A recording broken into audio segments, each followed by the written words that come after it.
Straight away, I'll be right back.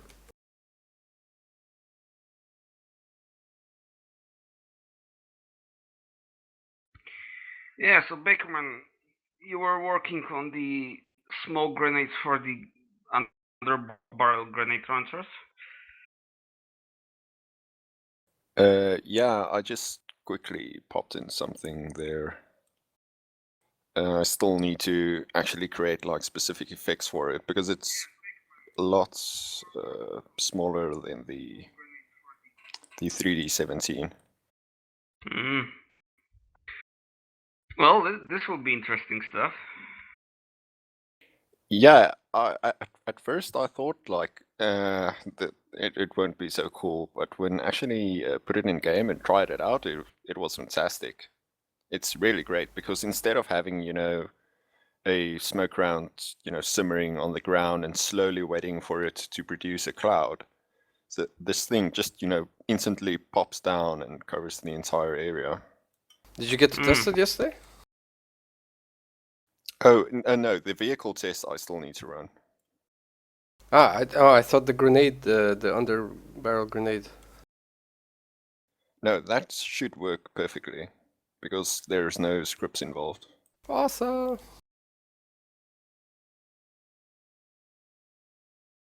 Yeah, this weekend I should be able to run around a bit.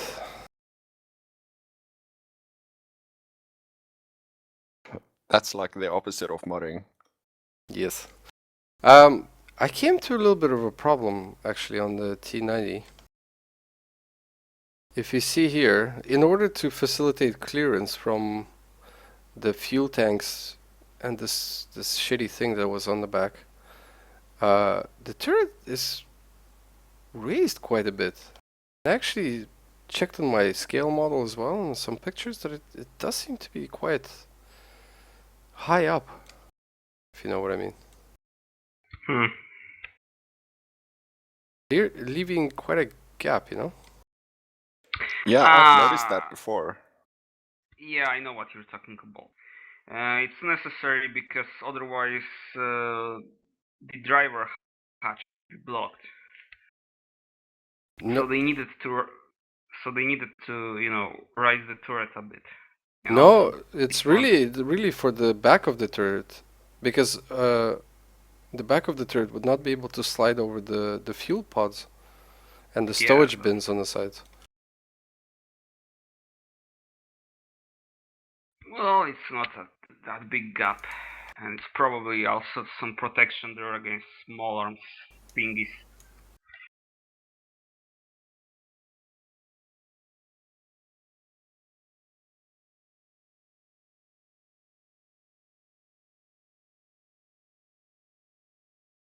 I mean, like this is like as low as I can get it.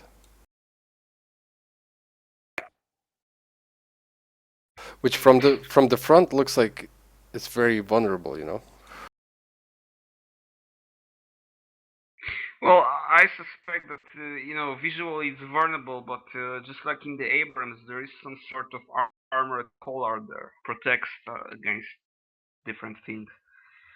Because I doubt that engineers will be asked them to to just leave that unprotected.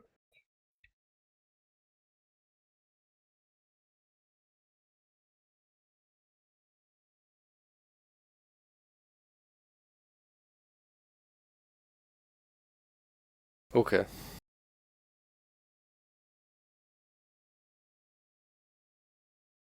Probably me and Olds will figure out that thing, and the fire geometry will take that into account somehow.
Have you guys seen the T-90A on its shell extractor hatch? You know, tiny hatch at the rear. Some of them have like a section of it cut out. How would you describe? Yeah, like cut out for Yeah. the wind detector. For the what detector? Isn't it the wind detector that's next to it? What's that? Oh. I need to see it. I don't remember. No, I saw that part of the nut boy in it has a nice, interesting groove, but I didn't really understand why. Let me just check. No, the thing is that like the wind sensor is to the other side of it, so I don't see why the groove is there. Like on my reference that I have, there's no point for it. I don't see any technical. Can you send me that reference? It's in the assembly manual that I have here. Wait, I found it. Interesting. Can you share it? Because I'm actually looking for a tour of it now. Yeah, one sec.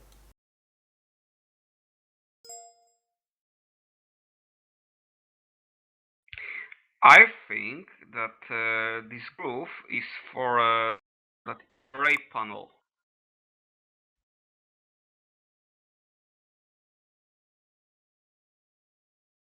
No, you see, like the seems like it's actually on top of it on the right the right side of it. There's like a triangular groove, and there seems to be no reason for it. Well, there is array panel. Oh no, of course. Wait. No, hold on. No, Bakerman is completely right. It's for the wind sensor because when it opens up, when it opens up, right. it shouldn't hit the thing. Yeah, you're right. Now it makes more sense. I'm guessing that like the first prototypes probably had them detecting winds of 1,000 kilometers per hour or something while ejecting shells.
Damien, have you seen the new B3, like the upgrade variants?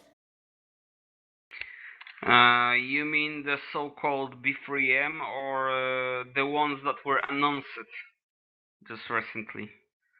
From what I've seen, there's different upgrade variants. I haven't seen any like specific code names for them, but it seems one has a new panoramic sight for the commander. Yeah, so this is the B3M or so-called B3M.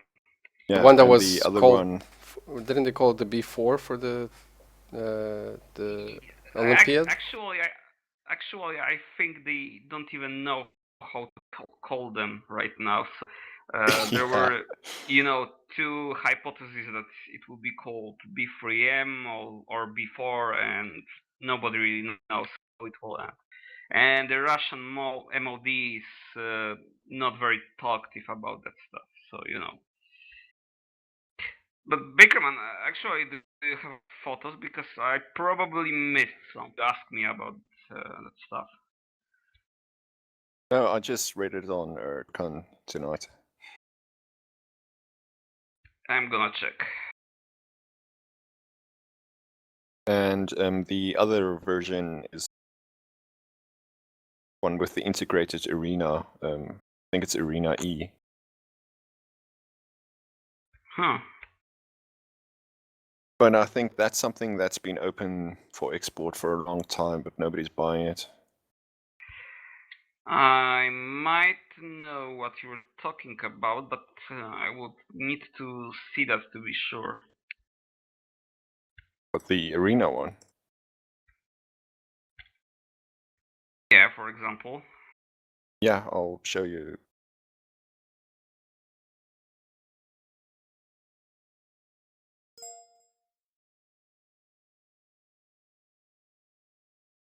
Been open since 2013. They showed it. Quite old. This is not T-92B. It's a modernized T-92A. Yeah, but this is the same system that they're putting on the B3. Yeah, so-called Arena 2. Or Oh no, Arena this is E. actually this is Arena E. Not 2. I think it's something else. Are you sure this is a A? Yeah, this is T-72A. It's easily to be recognized by that. The what? You can recognize it by the turret. It's less bulky at the front Oh, it than the doesn't. B model. Ah, okay. Yeah, I can't see the front from here, but the smoke launchers and the. Yeah, everything else is from the B. And of course there is snow sight. Yeah.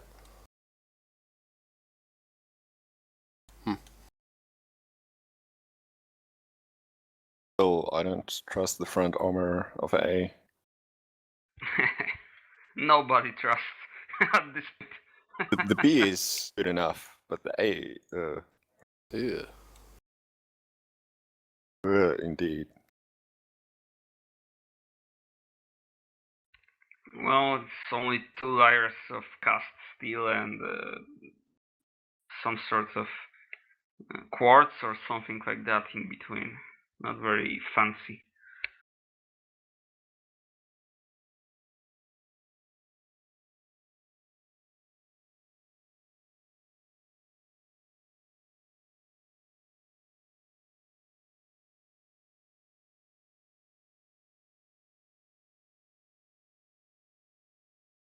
User joined your channel.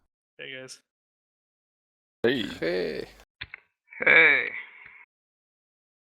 Oh shit. T-90 stream. Yeah, just for a little bit. Ooh.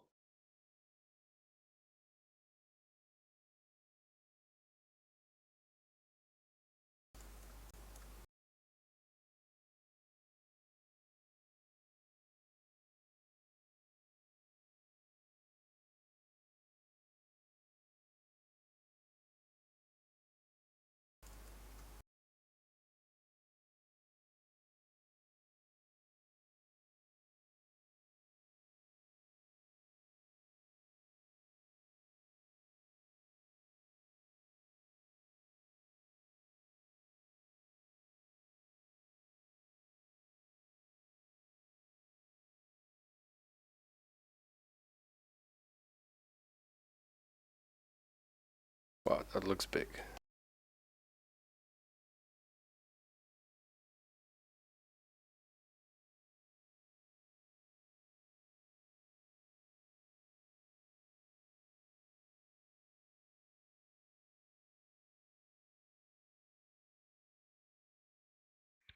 Well, Austin have a point in the chat. However, truth to be told, these days with the tank designations in Russia and former Soviet Union, there's not a lot of sense. well, weren't the production company calling it the AM for like 2 years now? So Yeah. But they caused all the confusion. well, the problem is that company have its own name and the military will have its own name for it. So Yeah, true. this is But I mean, a lot of all we had to confusion. go on was the company. Yeah. And even the T-90M designation isn't 100% certain. Yeah, that's true. At least until the vehicle will not pass state trails and won't be accepted into service. Actually, if you think about this, for example, T14 is not exactly what can be the final designation for the new tank. It can end up like completely something different.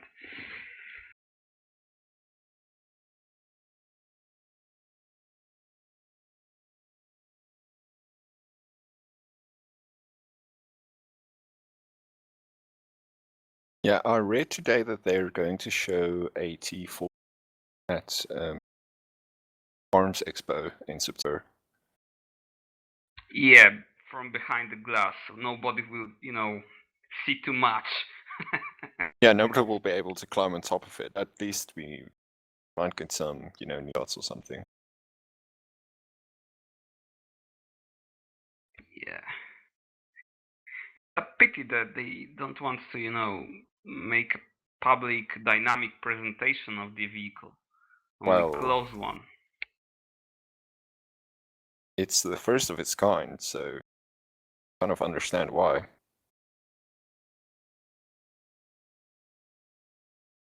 Because secrets.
Actually, I think that Austin have a I see, question to you in the chat. I see the chat as well.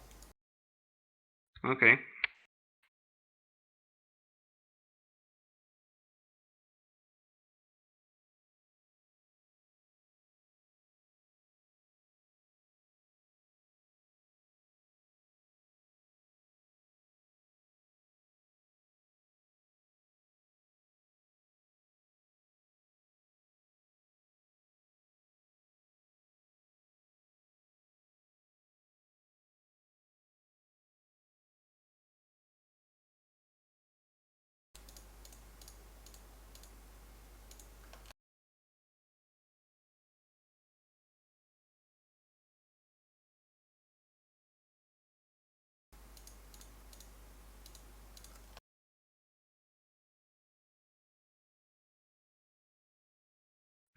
By the way, Bakerman, the new 2S25M do not have any significant changes to the basic hull shape and the turret shape, right?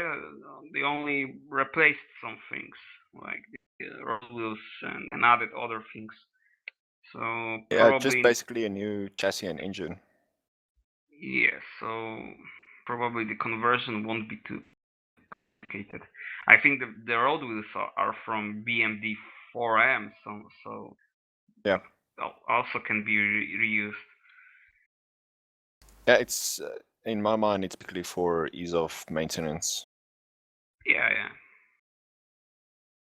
And But also, apparently, the current 2S25 has a turbo engine. yeah, As far as I can remember, one actually caught fire at one of the parades. it was not BMD. It was not 265, it was BMD4, I believe, or older variant even. No, there But was yeah, there was the a engine is not very good. the anti-aircraft missile thing. The book. Huh?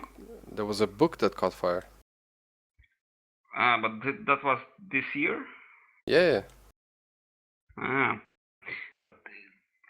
I don't know, in 2014 or maybe even deeper in the past, there was a BMD4 that caught fire on the ransomware.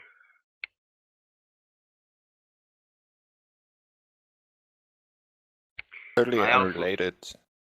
No, go ahead. yeah, and I also seen that one T-90A during one of the presentations at Russian Arms Expo few years ago also caught fire during the dynamic presentation. So it was kind of embarrassing. Nah, it's okay. Catching fire just means it's hot.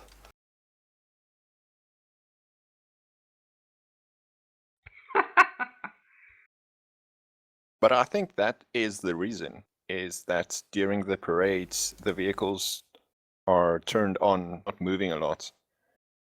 And that actually isn't, help for cooling the engine. Yeah, but it's probably Mhm. like also shitty material for Oh, yeah. fuel lines and shit like that. But I just think that if you actually drive them, at normal speed, they won't be so prone Oh, yeah, to yeah, probably. catching fire. Yeah. Well, as far as me and Shabo established, there are problems, for example, with the V series of engines. They exceed the power of 850 horsepower, then they start to rapidly lose their, service life and become less reliable. So this also is a reason, at least for the tanks, if they catch fire.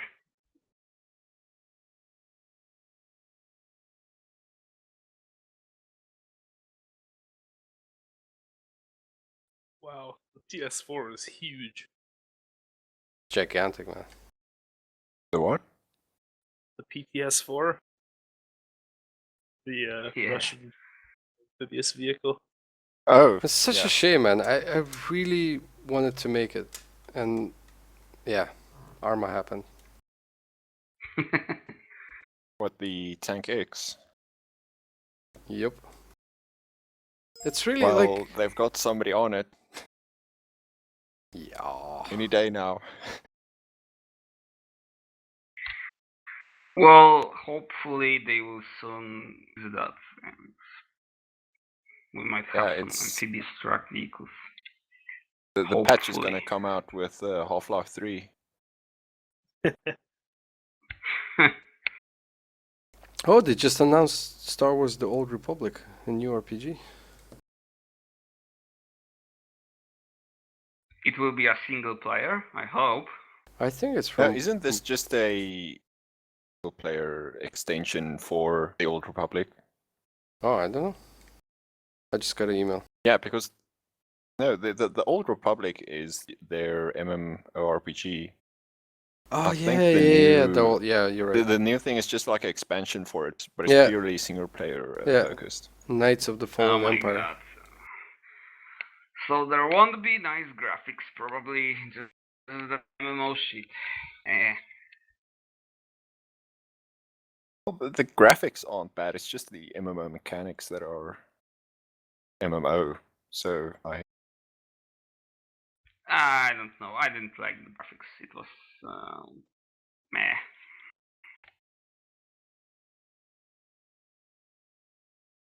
But what I wanted to say that's kind of unrelated is, while you were talking about the book, I thought about the tour, and for me, the tour is just like the coolest gear that the Yeah, Russians it's a pretty actually cool have. thing, yeah? Like the 1M was the first area defense weapon service. It was capable of, shooting down any medium to large size munition fired at it. Well, yeah, if Russian arms industry succeeding in something, that's definitely an emperor, and anti-missile defenses. They are very, very good in that. I must admit. I would say radars in general is their trump card. Yeah. The Russians Because are extremely good in radars. yeah, with missiles they have some problems. I know that, for example, for S-400 they had problems with developing missiles, but it's probably more the effect of the collapse of Soviet Union and all that stuff behind the industry, than that the project was better or something.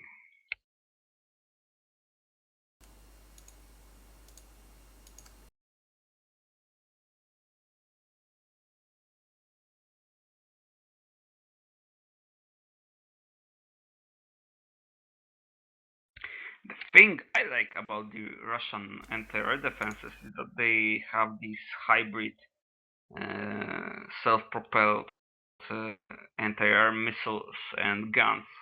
That's a cool idea.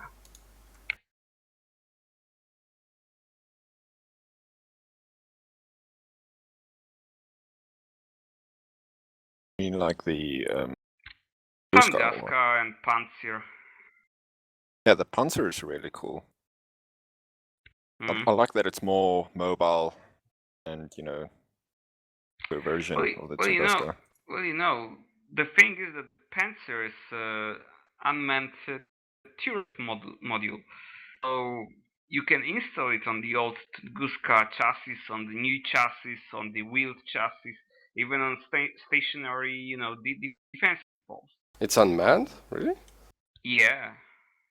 I didn't know that. Yeah, isn't there a version that you can install on ships? Yeah, I think there is.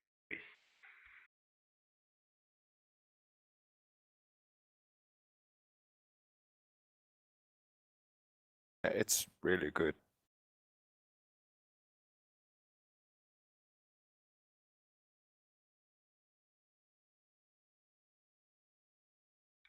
And there was presented a tracked variant to replace the Tunguska. But I don't know if Russian army plans to chase it, or maybe they are waiting for, I don't know, to install it on Ganet's platform or something like that. But you mean the S1? Yeah. I don't know. According to Wikipedia, the army has received 62 units this year. And stating that it will eventually replace the Tunguska.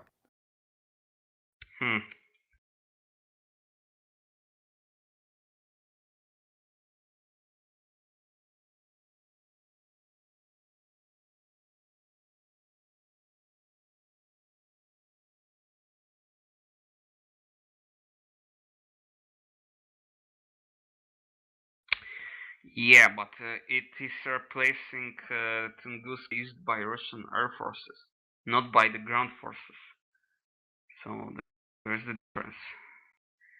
So I don't know why the ground forces are waiting with, replacement.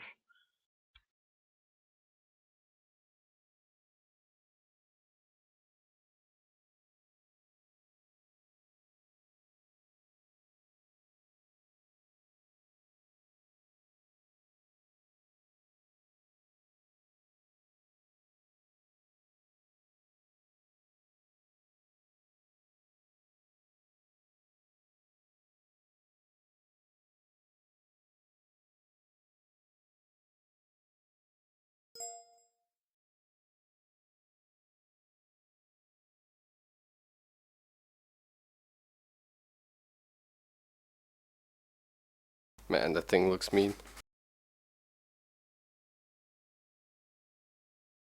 So where does the gunner and commander sit then? In the hall.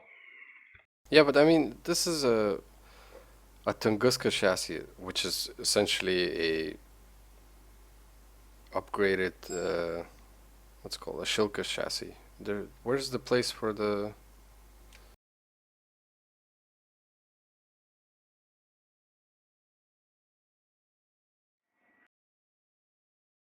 Yeah, I've seen this. I suspect that the crew just sits, if you use unmanned turret, some equipment can be placed in the turret, and in such way you free up the space inside. Yeah, but are they still in the turret carousel or not? Or they're outside of the turret rotational? I think they are outside the turret.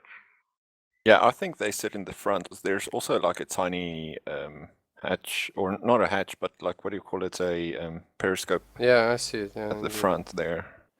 So it looks like there's at least one additional seat at the front. Interesting camera thing next to the driver. Yeah. It looks like off the shelf, like surveillance equipment. Yeah. A big General spy CCTV camera. Hey, it Actually, works. it looks quite cheap, actually. But I love the fact that It's probably better than. the D-17 launchers are like in the nose. Yeah.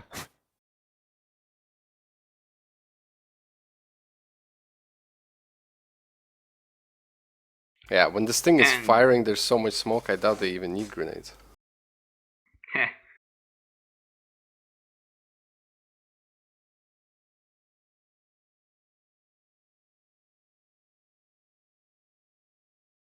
And next to it, the BMP-2M. Which is also not fielded. Yeah. They even plan to do that? No, probably Or not. they Well, just said, I know that the Berejok upgrade kit was like a commercial thing though, right? yeah, that is true. I think that even they offered somebody in other countries upgrade. I don't know if India perhaps, and maybe Algeria.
My mouse decided to enhance its behavior.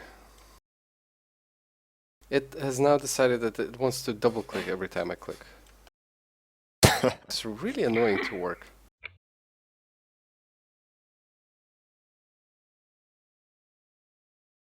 Oh yeah, I checked the boards and I saw that nobody's working on a PRD. I just thought, why? On the what? On the BTRD, Ah, yeah. isn't it like a really common vehicle for the VDV? Yes. It's been on my mental to-do list for a very long time. Oh, okay. And then Gertie has the BTRDM, so the new version. Yeah, the Rakushka. The Rakushka, he has a. I hope I'm not spoiling The too much. MDM. He's yeah. BTRDMDM, something. BTR FDM. Yeah. So that one's done. And it fits really nicely with all our BMD4s and stuff. Same platform, you know. I don't know how much sense it makes to take a lot of effort to make the old BTRD, in also especially because I want to completely remake it. You know, like I'm not happy with the BMD2 hull that I have now, because Isn't it based on the BMD1? No, actually, well, it's kind of one of the oldest assets we have in terms of vehicles. I think only T-80s are older.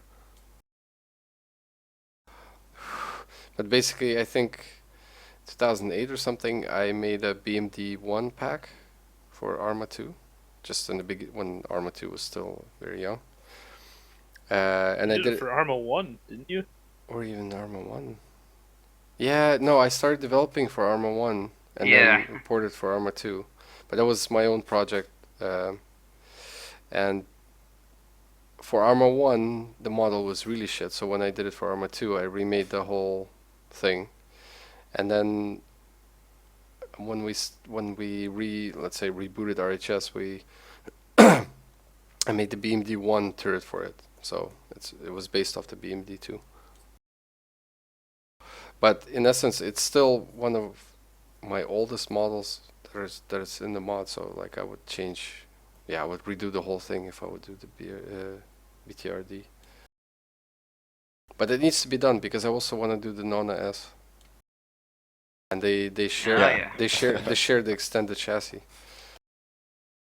So it would make sense. But then also, you can also plop on the Nona turrets on the BR, what's it, 60 or 70 or 80? 80. I forgot. 80, okay. Yeah, but that would also need hull Yeah, modifications. the problem is the internals stuff also with that. Yeah, not even that, but even outside it will need to be modified. And I'm not even worried about the model modifications, but I'm more concerned about the texturing that, you know, that will need to be re-UV'd. Oh, okay.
Oh yeah, I wanted to ask you guys opinion on the ground radars. Was the ground radars should, in my opinion, actually have some sort of custom interface or something Because in real life, the radars are really good, but they have terrible displays. Yeah, Like the one in that PRM is like the display and stuff is like from ancient times. yeah. We had somewhere a picture from um, a manual of a Hungarian export BRM, and it's basically a like like a oscilloscope, Yeah, and they somehow can tell with the buzzer. Yeah, yeah. Basically, they can tell. Like bzz, bzz, enemy there. Indeed, it's super weird. Yeah, I think it would But- be highly impractical for Arma. Yeah, but the thing is the reason I bring it up is because the radar is so good, and with a very good interface, or at least a usable interface like the Arma 3 map, you can see everything. Yeah, it becomes Because a that bit too radar easy. penetrates like, yeah, it can penetrate light materials like, leaves and even building materials. And it's easier to estimate the position of the, what you detect actually. So yeah, creating a more realistic interface will and not make it a super detection weapon. But in your Yeah, implementation, because the way I think it works in real life is that it also sort of for smaller targets, especially, it takes into account movement. So still targets Yeah. are not so obvious. no, You know? it doesn't pick up still targets or. Okay. The only way it can, well, it sees still targets, but it sees them as part of the terrain because it has a terrain mapping function. But I mean, we're not going to use that. Which is actually, as far as I know, the main purpose of the vehicle is actually for terrain mapping and stuff like that. Mhm. But yeah, a object needs to travel between 3 and 110 kilometers per hour for it to be detected. Ah, okay. Yeah, it was also. I mean, the manual was also in Hungarian, so I couldn't understand shit. Yeah, I found a nice Russian website which lists like all the specifications and detection ranges and like the bandwidth and everything, so it's quite nice. But for my first pass, I'm just going to do it, super mode and have it linked to the actual map. But just for the person in the commander seat, like I'm not going to share the information. Mhm. Because that, I don't know, that would probably make it too overpowered. Cool. It would be awesome to see. I think that its application in game would be actually quite nice.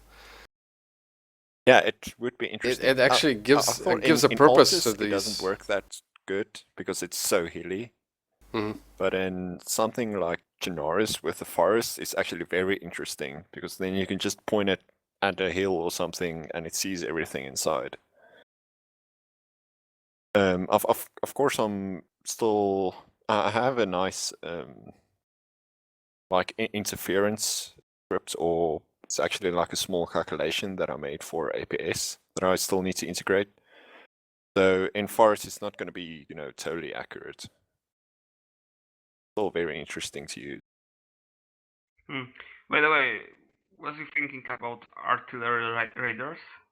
So you can detect from where the enemy artillery is firing. Yeah, it's pretty easy to just get the trajectory from something. But do we have anything that can do that? I know the Americans and the Russians have artillery radars, but it probably required to make them. Yeah, I don't think we have anything in No, RHS no, which can do that. not in the moment. Well, maybe in future at some point. I think that one of the raiders that was ported from one of the raiders that was in Arma 2, the static models, was actually a mortar raider. No.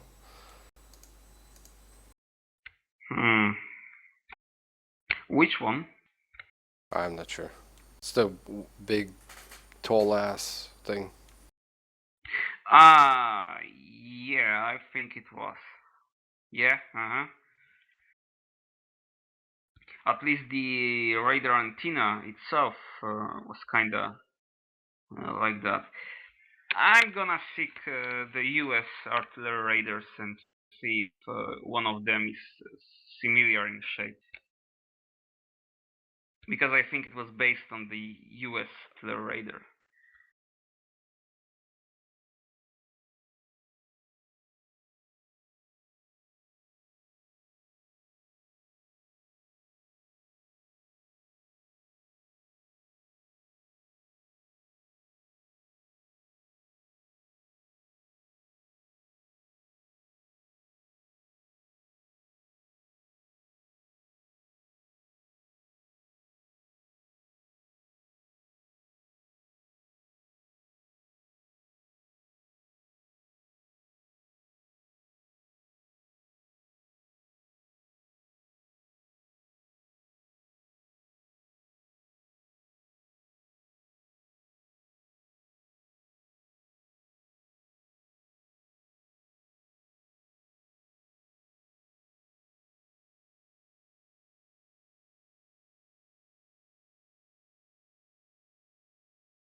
Do any of you know if the RM3K has been adopted by the Russian forces?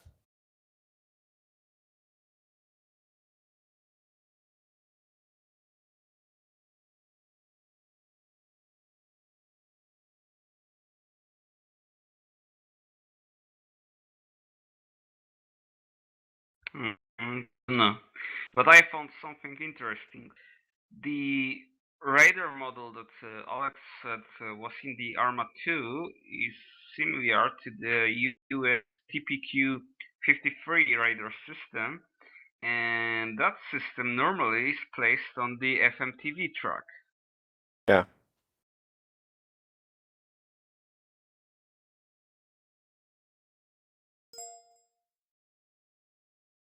More FMTV modules for Basti.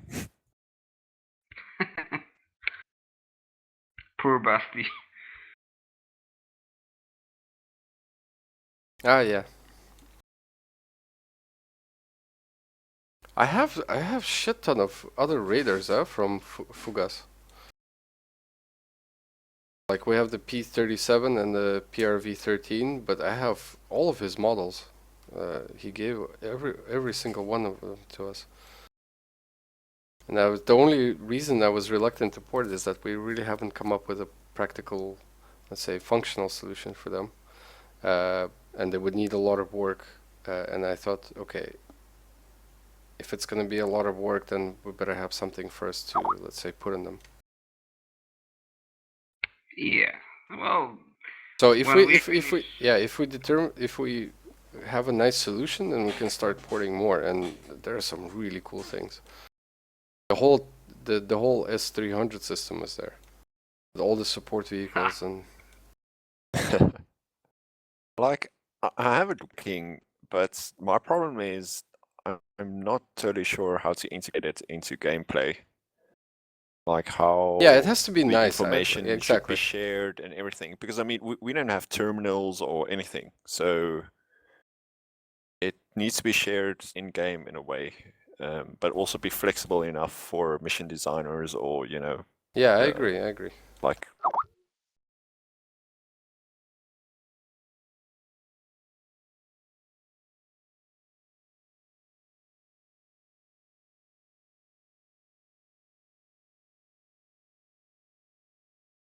Yeah, and it must be practical because you just can't make interface too complicated because it's not a simulator in the first place. So as much as realism. Oh yeah, no, it's. The stuff is simple. I'm just talking about just who should have access to the information. That's like my primary concern. I mean, if you wanted a simulator, you can play that. What's it? Hungarian, Yeah, like radar simulator. Hunger Simulator. Hunger Games. Yeah, Hunger Games indeed. I actually downloaded and played it for I think a few hours, and yeah, Supposedly, it's like a good simulation.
That does not look right.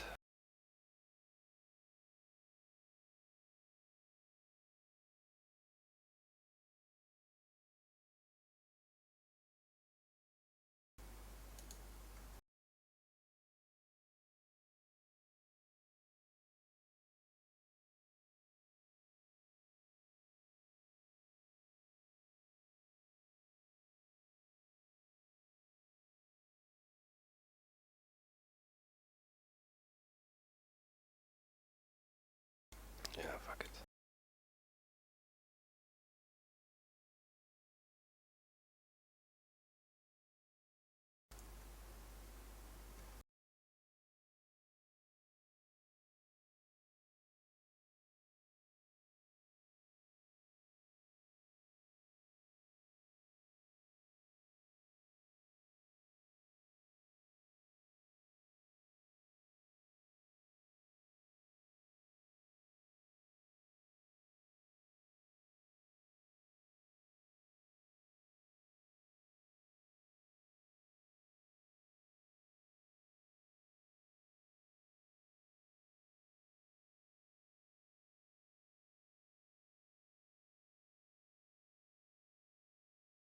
Alright.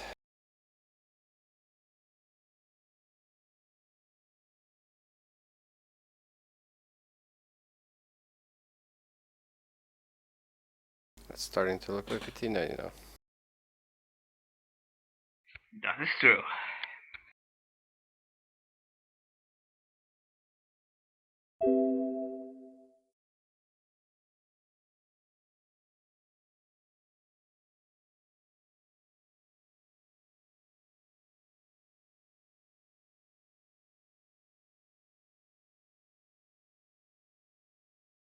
Man, the smoothing groups keep fucking up. I don't understand why.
Yeah, still a lot of work.